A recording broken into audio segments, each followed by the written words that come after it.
Hello, friends, and welcome back to Heartscapes, where we're practicing the system of Reiki at the intersection of self reflection, spiritual practice, and social action. My name is Michaela. Welcome back to the studio, and welcome back to Reiki Crossroads and Connections. This video series is an ongoing conversation with folks whose work intersects with the system of Reiki in interesting ways.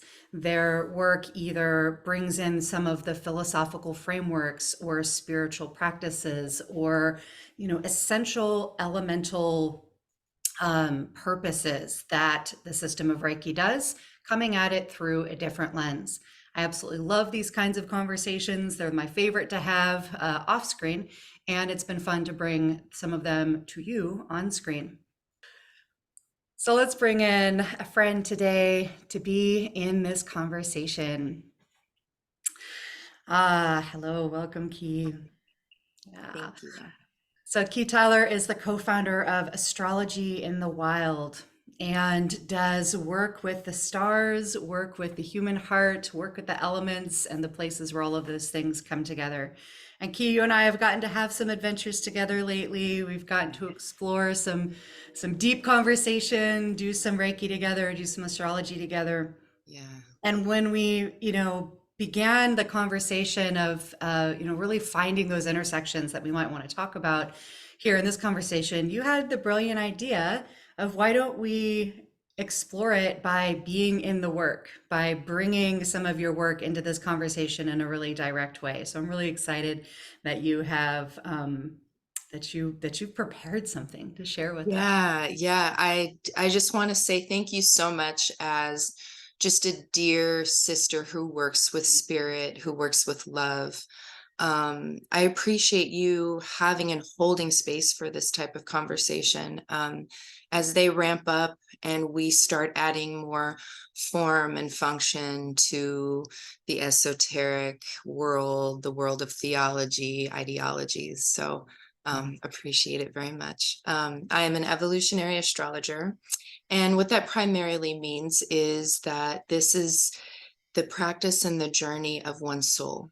And so, through the compounding of different layers that come with the birth chart, we're able to navigate and create meaning around planetary alignments so that meaning can then be brought to your life in a way that allows you to discover more, uh, helps you set yourself in your own power, but also allows you to deal with the hard parts of life, and to move forward in them. And so I found this practice about 3 years ago and found a teacher about 2 years ago. I'm under the tutelage of Maurice Fernandez, and .com after that. He's a teacher that has been around for over 30 years, and he has brought evolutionary astrology in a way that is really dynamic and very detailed. And so I come to you as just bringing kind of the beginning phases of what that looks like and kind of breaking down some of the layers that we use to then open someone up so that we can journey together. Nice. I love Yeah. that. I have used a book called Evolutionary Herbalism quite a bit. Ah, I And love the word. right, and there's and in that book, quite a bit of astrology is woven in, and so drawing from kind of the same pool of knowledge. And I love that. One of the things that really drew me to your work is that we're kind of holding a similar viewpoint that we want to be able to go deep into these esoteric places and allow Yeah.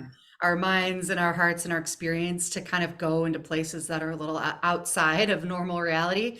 And at the same time, we want to, for ourselves and for those we work with, really bring that back to the here and now, to the day-to-day life. What do these experiences in the esoteric, what are these experiences in the space of non-ordinary reality, if you will, um, how do they come into our daily life, impact us, benefit us, and make us you know give us more resources, more of ourselves, right? More Yeah. of who we are meant to be as we travel the challenges of our life. So I really love that piece, right? That we, and there's a bit of a tension there, right? Because we think of those things as opposite, right? The esoteric and the mundane, right? The mystical and the logistical, right? They feel very separate from each other. And so there can be a tension in there where we feel like, well, we either need to live in one or the other, Hmm. right? We need to either go so far into the strange and unusual that, maybe we become a little bit disconnected from day-to-day life, from other people, from obligations, right? Or we stay over here in the mundane, in the day-to-day, into, just moving through. And, I really am drawn to a position that says, no, actually, these are meant to coexist. And that, we come from lineages, all of us, if we go far enough back, to people who held those two things as dearly intertwined. That the mystical and the day to day, are together, and that they're meant to be. So I love seeing that present in your work. Thank you so much. Yeah. So to begin making those connections more concrete, I know that you brought some information for us, some visuals, and a little bit of a walkthrough of your work. So I'd love to turn it over to you to share that with us. Yeah, thank you. I appreciate that. Here we go. Let's see here.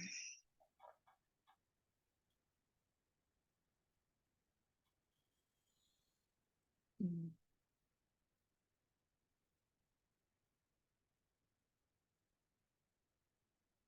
Okay, so today we're talking about evolutionary astrology, of course. It is a vast arena of language and what we like to call layers. When we see the trees and then we see the forest, and to be able to see the larger dynamics of kind of what we're made of. So I just wanted to bring you a brief journey of the soul using the natural parts of the world, which are the elements.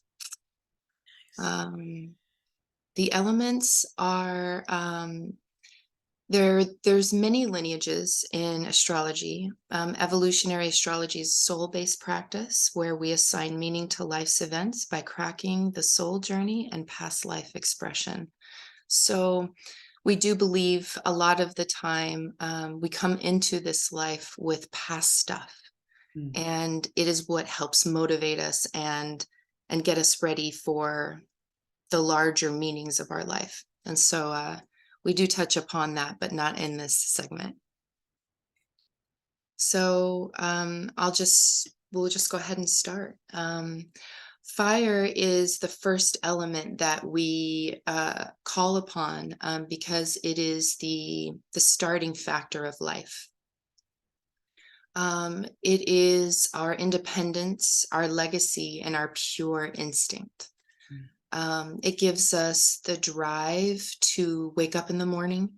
It gives us the passion to go towards our goals, free will, creativity beyond belief. These are the most creative signs. So in the elements, we assign astrological archetypes to each element. So there's 3 signs per element. And right now we're talking about fire. And so under the fire signs, there's a strong drive for purpose, very, very deep beliefs. And it is what is the driving force for what is created. It's the ignition. Mm.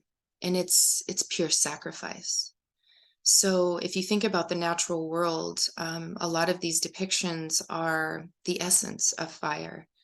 It's the newborn cracking out of the egg, not actually emerging out of the egg yet, but the strength that it takes to build yourself and break out of it.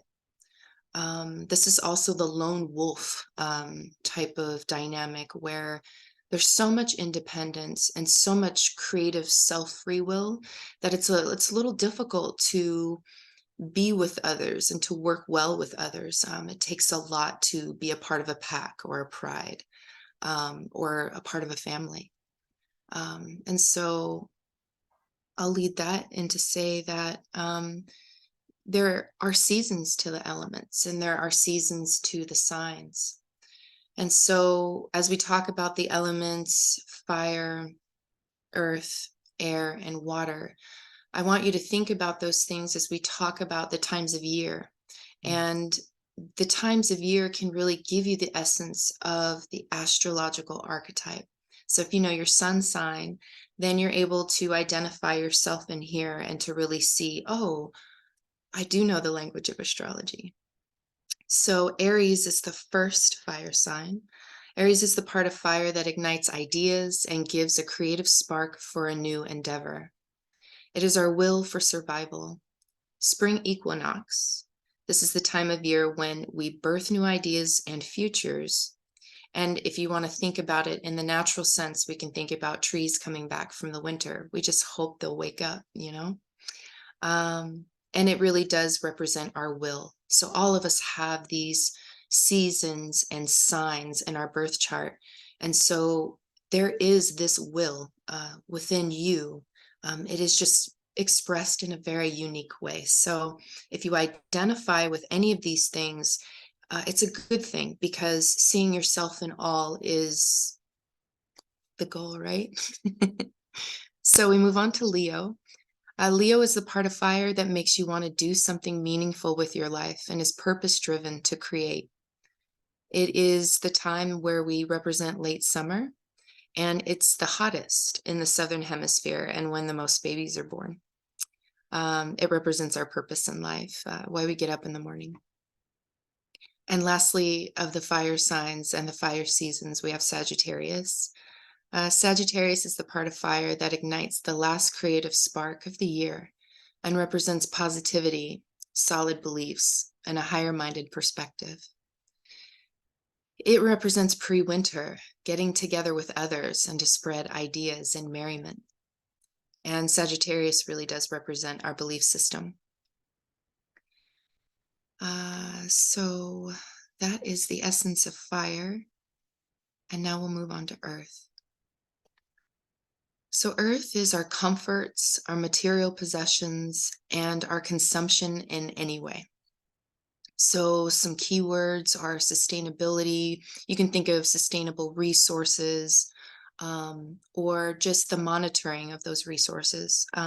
It brings practicality to our lives and resources through finances, foundations of buildings, structured homes, food in the form of farming or growing on your own, and really hard work, because all of these things take a lot of hard work to get.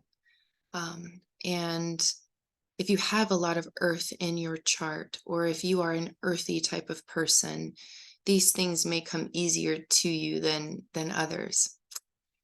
And so maybe these might be you. The seasons of earth. We start with Taurus. Taurus is the part of earth that brings resources to one's life through food, financial stability, and a love for beauty. It is the middle spring and the time of year when we keep planting and storing away to sustain a comfortable life in the future. So if you think about material comforts, a very Taurian thing to do is to ferment your food and to preserve and to stow away, because we as a cow, as a bull, needs to graze, because you need to prepare for that long winter. So constantly consuming is an idea, is a forefront in the mind. So middle spring is the time where we might think about bringing more resource to our life so that we can have later consumption. Now we'll move on to Virgo. Virgo is the part of earth that considers how much one needs and the management of those resources, health, and happy daily life. Early fall is the time of year when you are reaping what you sow through harvesting the fruits of your labor. Virgo is the number of resources. They are really concerned with how much and the health that one has because of the amount of resources. And really does bring a lot of richness and beauty. Virgo really does represent farming and daily function, the mundane parts of life. And Capricorn is the part of Earth that creates structure, sparks leadership, and stands the test of time. It represents winter solstice. It's the time of year to consider, do you have what you need for the harshest part of the year? And this is our structure. If a structure is built and it doesn't have a good foundation, then over time it will crumble. And so Capricorn really does represent the test. And as we meet today on a new moon in Capricorn, I would just like to add that as we move through this, I wonder where your listeners and or you are stepping into your power and into your light and creating structure around the things that bring you resource and comfort. All right, let's move on to air.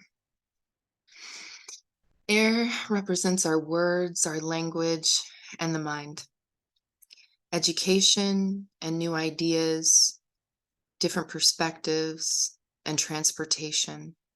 It represents the way we move around in the world, and what we call upon in order to get that movement. So you can think of, being in elementary school and then having to go to college so that you can, eventually have the wherewithal to go to a different country or maybe just a different city to have a new experience. And so air really does spark that for us. It is the need for community and to be around others. So sometimes you can consider air as maybe our city environments, and or our neighborhoods, our small neighborhoods, and represents our teachers, those that we get information from, that air that passes through the ears and allows us to process it in the mind. And so the seasons that are ruled by air, they start with the sign of Gemini. Gemini is the part of air that's always changing, and it controls our perception, education, and ability to rapidly catalog life's events in real time. It represents the early summer, and it's the time where we decide what we want to know and where we need to educate ourselves next. So you can kind of think of this time as the end of the school year. It's a fun time. We've graduated. We've realized, what we've gained and where we lack, because we've got another place to go. And so it represents our neighborhood and extending ourselves beyond our home to be educated by the people around us, our teachers and such. Libra is the part of air that represents going outside of your immediate surroundings, making relationships and finding balance in one's connection with life. The fall equinox is the time when the leaves fall, change color, and people celebrate the differences of humanity and what it brings. And it represents the marketplace. So this is when you step out of your neighborhood and you move into the stores and you're in the hustle and bustle of life where everybody is moving together, but they're very independent in thought. And so the awareness that you have to have when you step into this stage is important, because it makes you realize that there's a life outside of you. And that's what Libra brings to our lives. And lastly, we'll move to Aquarius. Aquarius is the part of air that is the bird's eye view of the world. It's the impulse to create community and to take the high road by improving ways of living. It represents midwinter, where we start to see the light at the end of the tunnel and when we need human interaction. So there's an independence with Aquarius that is natural. However, the long moments of solitude do require one to go out and have a bit of fun. And that usually comes in being able to relate to one another. And um, Aquarius brings that in community. You get intelligent, high-minded individuals together, and they start to create a system that elevates society. And so that's what Aquarius does for the world. And lastly, is water. Water is last because it is our central processing system. So after we've created the will to live, after we've decided where we want to go in life, after we've created solid foundation around that, we need to actually process in our body how that's going to work later. And so water gives us the opportunity to let go of that which hurts, the things that we feel vulnerable about, um, and gives us meaning for connection. So it allows us to also go with the flow of life because things are always changing and emotions are always fluctuating. And the sign of water allows us to deal with that in a very graceful way. Um, so it represents our emotional state, our sense of safety, change, depth, release, the nurturing factor through being a mother to something or anything, and our digestion, our digestive system, um, and the way we are able to process what's happened to us. So that is a mind-body connection. And through the process of all the elements, starting at the head and going down, water helps us kind of flesh all that out and really connect everything. And so the seasons of water start with Cancer.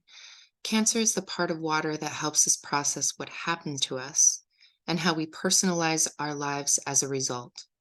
It's our self-preservation. It represents summer solstice and the time of year when it gets warmer and we start making plans for the new version of ourselves. You can think of Cancer as the rivers and lakes. Sometimes people know Cancer is a crab. And rivers and lakes usually have pebbles and rocks and little things all over, and the crabs just kind of go over these rocks, and they're still like in the water, they're still in it, but they're able to really kind of climb out. Um, and Scorpio is the part of water that helps us transform into better versions of ourselves and helps revive a person who has seen much stagnation. It represents the mid-fall and is the time of year when we change our appearance, go trick-or-treating, and dissolve relationships. This part of us can represent the ocean, the deepest part of the ocean, the parts that we've maybe never seen. And so this sign can be thought of as the subconscious. In evolutionary astrology, we call upon the sign of Scorpio and the planet Pluto to get to the depths of our emotional states so that we can elevate. And so this sign means a lot to me. And lastly, we have the sign of Pisces. Pisces is a part of water that helps us let go and truly flow with the ebbs and flows of life. It represents the late winter. It's the time of year when we declare to be led by a higher purpose and to serve the masses. It represents the clouds and ether. It also represents the daydreamy parts of who we are, and really helps us reach for the spiritual connection to life. Um, and so through the central processing system, through going down deep in the depths, and then being able to come back out of the water as the two fish Pisces, you get a sense that you have to come up, go down, come up, go down, And if life feels like a constant rhythm in that way, it's natural.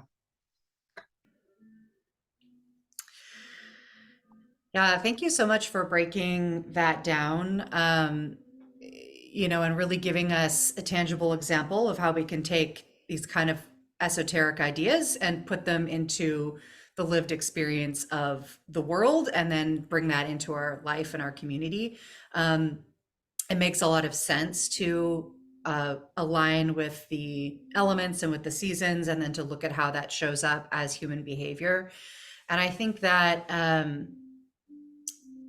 is something that no matter whether we're coming from an astrological lens or any other perspective, I think just as, modern people, there's a lot of, um, hmm, there's a lot of healing to be found in remembering that we're animals of the world, and to really interrogate and push back against this kind of identity that we've developed as a species over a long period of time, that we're somehow separate and removed from those processes and cycles.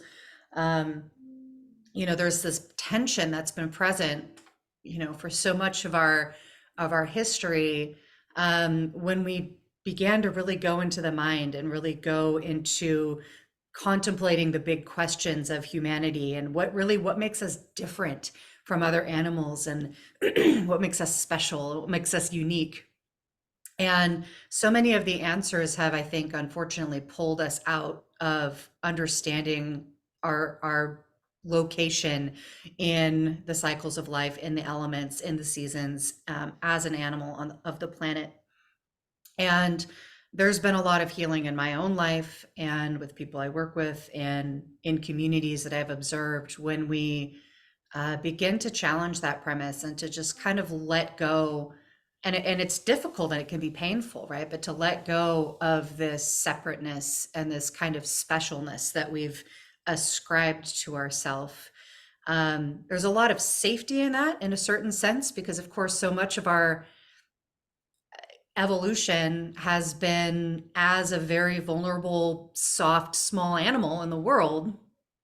And our mind has been our primary mode of self-defense, right? And so in a sense, like separating ourselves out from the world and all of the scary, dangerous things in the world, and crafting ourselves as something above that, and then creating physical structures to sequester ourselves from that, has been a really important evolutionary strategy for survival. And yet it's gone so far that we are diseased from it.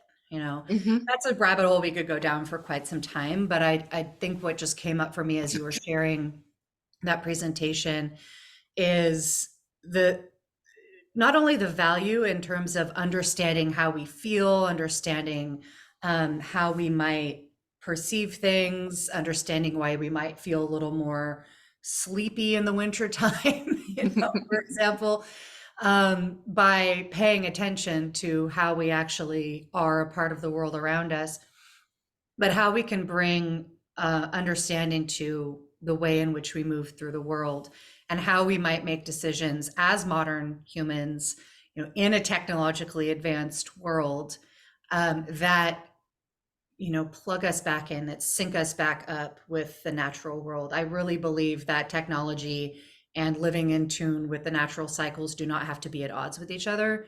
It's just, what choices are we making with the technology that we have? And so a system like this can help us see that. The other piece that really stood out to me is, when you talked about, we can see ourselves really all along this continuum, right? And so having a sun sign in a particular, camp isn't the totality of who we are, that we exist all along this spectrum. And to me, that really helps kind of work in the realm of skepticism. I'm a person who holds a fair amount of skepticism and questioning about systems of thought, and then also almost paradoxically like a deep like belief. Um, Yeah. impulse, right? And so I actually really enjoy listening to skeptics. I listen to a lot of podcasts that have kind of a skeptical, like, bent to it. And Bless you. to a certain extent, right? Like there has to be a point of strong commonality. So I'm just thinking of one in particular where we have such, you know, this person's like political views and views on culture are like so aligned with mine, but then he's got this like all astrology is bullshit, all new age spiritualism is bullshit. And I'm like, well, I agree with some of that because there is some wild stuff that I do not think is rooted in reality. However, what was so lovely about listening to what you were sharing is that I don't know that we actually have to believe that astrology is real or that what day of the year we're born on like plugs us into a particular, map of our life. I don't know that we have to believe that to derive incredible value and healing from what you just presented us. Because what you're sharing here is again this reminder that we are an absolutely inextricable part of the turning of the world. And the turning of the world can be understood in terms of elements, in terms of seasons, in terms of the interactions of life. And we must find ourselves inside of that, right? And astrology is one way to do that. It's not the only way to do that, right? But that is one pathway for like reconnecting ourselves in and kind of shifting our mindset that we're separate from that, you know, that it doesn't matter what food we eat at what time of the year, right? We can eat whatever we want any time of the year because we have technology, right? That can bring us anything that we want at any time. Okay, but how does that impact our life when we don't understand when plants are supposed to be growing where we are, you know? Yeah. It creates a great sense of compassion Yeah. when one is aware of what's going on outside of the personal experience. So if you know that you have a Gemini friend and you know the particularities of that time and how crazy and hustle and bustle that time may feel, then you might have compassion for your friend when they are kind of going a little mentally, Right. and that should be okay. Yes. um, to recognize people individually, but we're all interdependent. We all still need each other, and to understand what each of us individually brings to that table, so that it's juicy, so that we're Yeah. different, so Yep. that we have these little things that complete the puzzle. Yeah. Yeah. I love it. Well, you've brought another puzzle for us today, and I'm tickled that you did this, but you took a look at my chart and, as a way of kind of fine tuning and further focusing this lens on, what practical value in our day-to-day life comes from understanding where we exist in this map and how we relate to this seasonal, elemental, astrological cycles. And I'm really curious about that. Despite the fact that my father is an astrologer and spent quite a bit of his, 20s and 30s pretty seriously, working in the realm of astrological counseling. I have not dived particularly deep into my own chart. And so I know just kind of the surface layer. Mhm. That said, there's quite a bit that I've always recognized in what I do know of it. And it's been helpful for understanding myself. There were a couple of pieces that you shared, even just in the general description, that further clarified some things for me. So I'm excited to jump into that, and I'll Cool. invite you to bring Yeah, that thank you. Thank you up. for sharing those little tidbits. Hmm.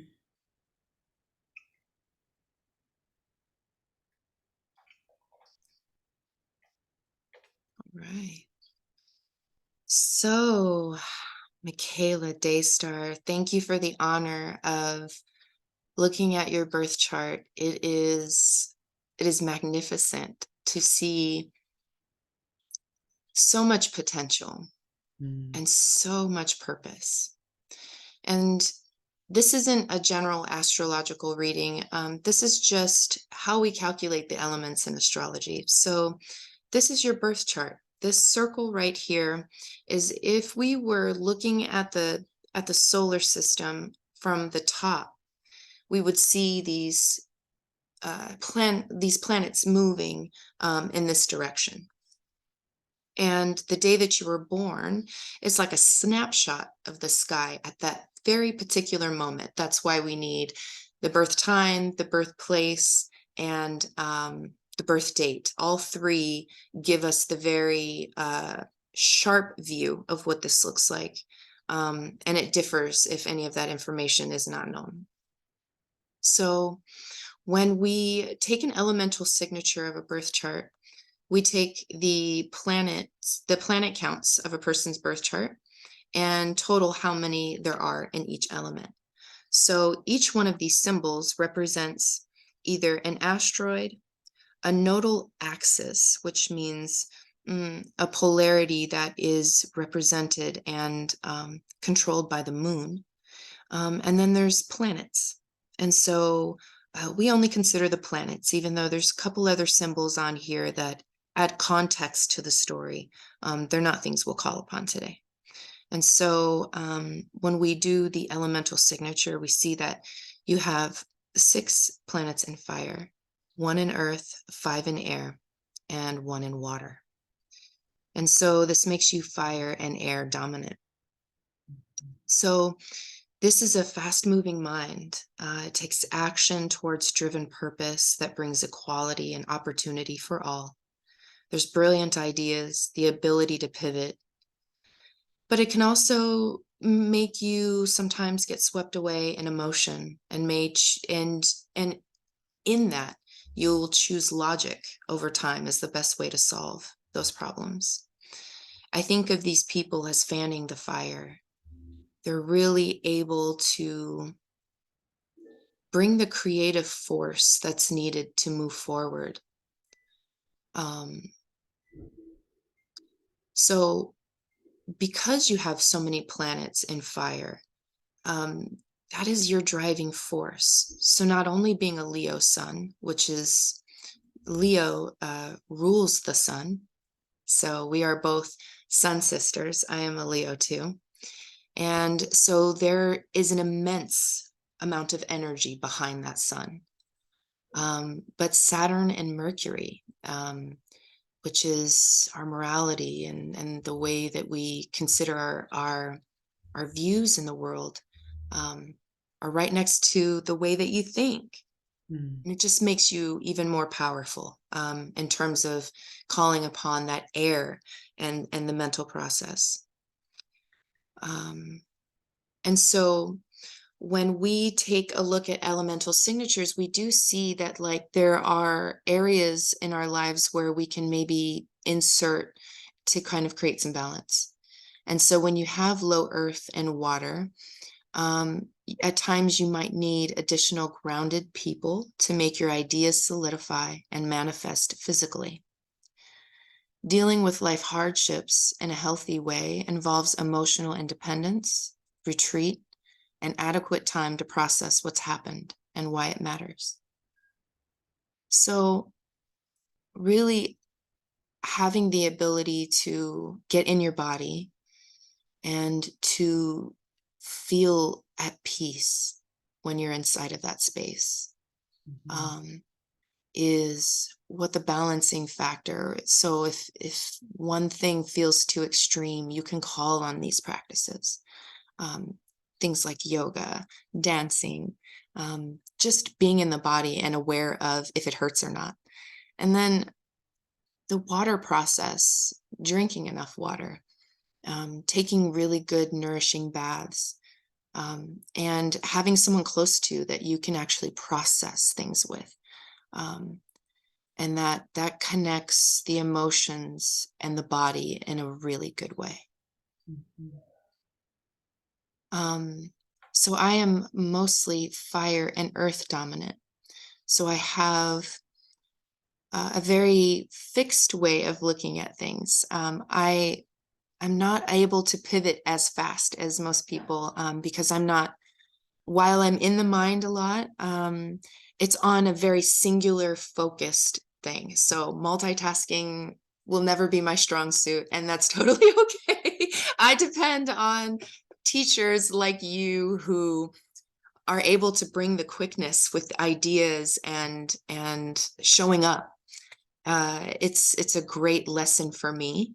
And what I offer to you is any type of groundedness or ability to have someone that you can process with.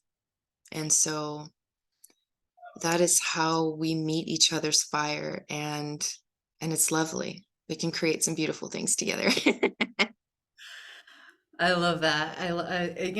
And it's, yeah, so much uh, resonating in there. And I love the piece that you include around how to balance, right? And to acknowledge the gifts of where we're strong and that there's a balancing piece to come into wholeness. And it makes perfect sense then that I'm, so dedicated to Reiki, which really begins with, I mean, and throughout a strong emphasis on grounding and on the earth.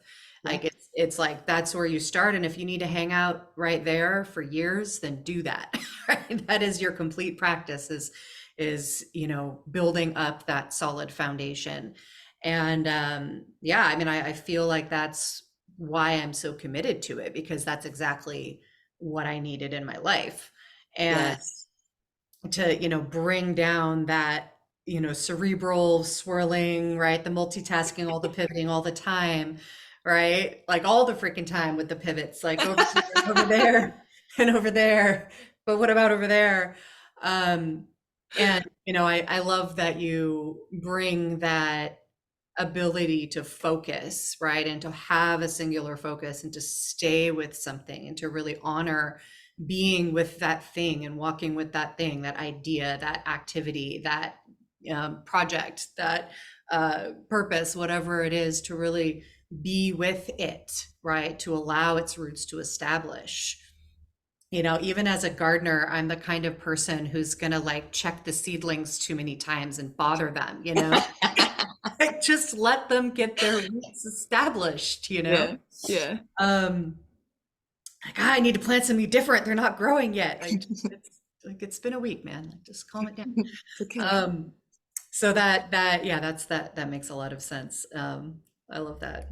Yeah. Thank you. You do know the language and are able to really create a catalog of Mm, how that relates to just our regular lives. And so I appreciate you seeing it for what it is and walking together with me as we bring more meaning to this world that we're so drawn to because we can get lost in it. yeah. There's so much knowledge, there's so many practices, so many lineages. Um, and it's just wonderful when it can be made practical. Yeah. That Yeah. makes it real. Exactly. Yeah. Yeah, and I think that that last piece that you said about making it practical, matters so much. A lot of my training as a teacher and as a specifically a teacher who's bringing the mystical and the logistical together in our daily life came through an organization called Shakti Rising, and the kind of central like deep dive training that they offer on their teacher track program is called Practical Alchemy, and it's that same, Oh, I love it. Just yeah, the it's like, name. right, yeah, they have a really great flair for words.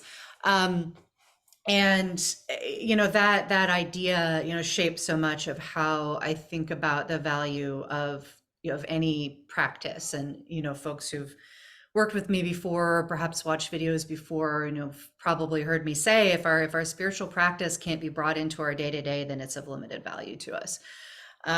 It might, be interesting. It might be, becomes a distraction or a diversion at that point, right? If it pulls us away from the day to day, it becomes, I mean, in the extreme form, it can become an addiction, but at the very least, it can be a distraction.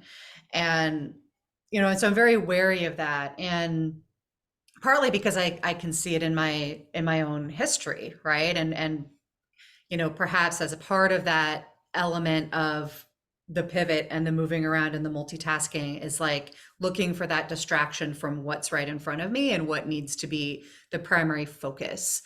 And so, I feel like I need this kind of structure, in my life to help say those are gifts, right? It's absolutely a gift to be able to see, many layers of the puzzle and to be able to move through the landscape, and adjust, to what's happening, and to not be so, um, held in a single place. And at the same time, I have a hard time completing things, right? Like I'm constantly starting projects that don't get completed. You should see, well, you have seen my home and all of the like piles of lumber and this thing over here that's It not makes me done, so happy as well. It's such a comfortable space. right? You can And find it's like, yourself somewhere in there. totally. And that's true of my business too, right? Like in my computer, Yes. there's like, half finished documents and this plan over here, and I'm going to Yeah. totally do this year. And like, nope, sure didn't. And, and so it's so, again, whether or not we believe that what day of the year we're born, like, and the planets impact this at all, we can see the value of becoming aware of where we have natural inclinations that serve us well and that we can hone as gifts, and to be really honest about where that causes us challenges and where that causes our relationships challenges, Mhm. and where we might be judging other people for the way that they're different from us when actually they've got medicine for us, and we have medicine for them.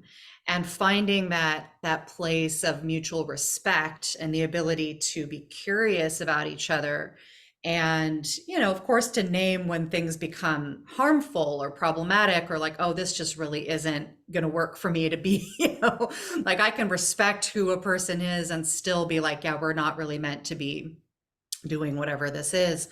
But to find somebody who has those interlocking gifts to us and to be able to respect them, and to, manage our own discomfort when you're like, hey, we need more structure here. We need to focus. Don't go over there. Come back over here and finish the thing, right? That's uncomfortable for me, right? But I need that. Um, and so, I'm really just feeling the value of respecting each other and really understanding each other through this lens of where we fit into what is easily observable in the world around us, right? Thank Because you. this is the thing, it's like we're out of the habit as humans of simply paying attention to the world around us, but everything that we're feeling and that we experience as humans is also observable in the world. Yeah. So I'm excited to get to continue working with you and that earth energy that you bring. Thank you. I think we'll create some dope things together. I love to finish, and I love the creative ideas and extensive vocabulary that I get from air and air people. So even as you explain my theory and process in a more practical way, I mean, you're adding to the language of astrology as we speak. These regular words we use, you're using them in the exact ways they're supposed to be used. And so I just appreciate you adding so much value to this conversation and just to the practice by speaking about it. Thank you. There's one more just kind of story that I want to tell, just because it's astrology related and it's on my mind and possibly helpful to somebody else who's out there. And that's around like holding fluidity in how we understand these things, and that nature is going to show us different aspects of a thing. And so when I think about being a Leo, like when I was younger and kind of starting to pay attention to that, what does that mean?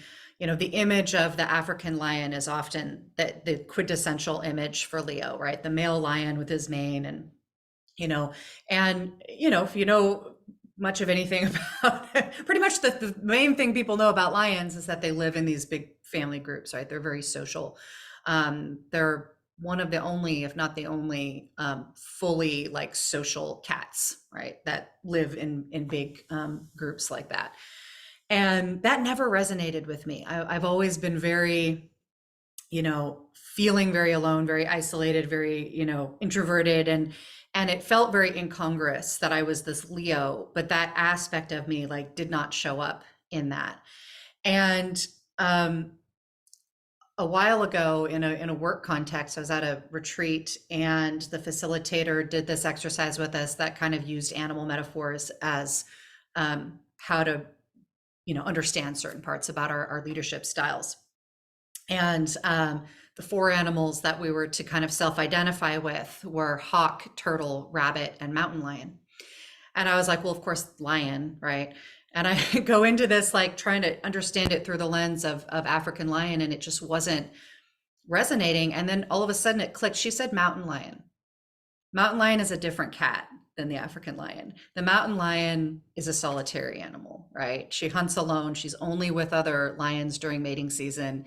And, she is all of the fire of the African lion, but she works alone, right? And so that's why she's here with me all the time. Um, and it was like all of these like points of contention inside of me like clicked into place, right? And it was like I could own my Leo-ness in a way that I never had before because that piece felt so incongruous.